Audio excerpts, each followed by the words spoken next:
Today's video will show you how to create an even amount of foam over your coffees using a technique called splitting to create a beautiful dark crema canvas to really make your latte art pop.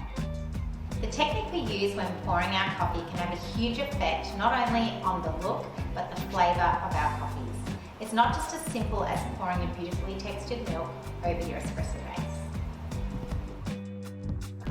Here I have 2 espresso shots ready to go, and I've textured enough milk to make 2 lattes. See what happens when I pour my textured milk into the first cup and then the second cup without splitting my milk.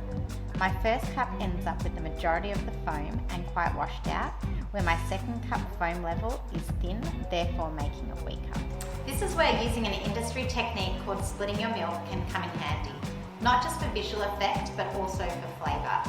So here again I have some beautifully textured milk, and I'm just going to split the top off approximately 1/3 of the volume, either into a smaller jug, or if you have a glass that will be fine if you don't have a smaller jug at home. So about 1/3 off. This is basically reserving some foam for my second coffee.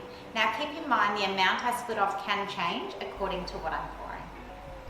The pouring technique is now important as we want to bring the crema to the surface, which will not only make our coffee look great, but also make it taste great too.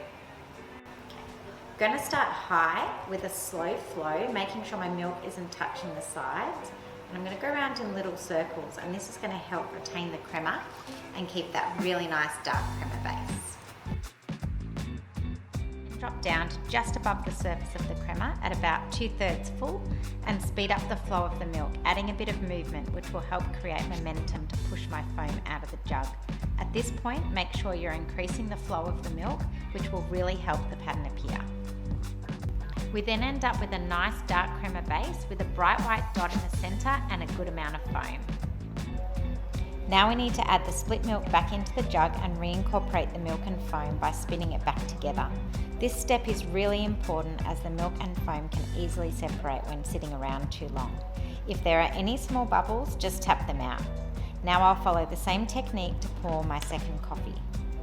We now end up with 2 coffees with the same amount of foam that look great. Perfect this technique and you can then start to try some different latte art techniques.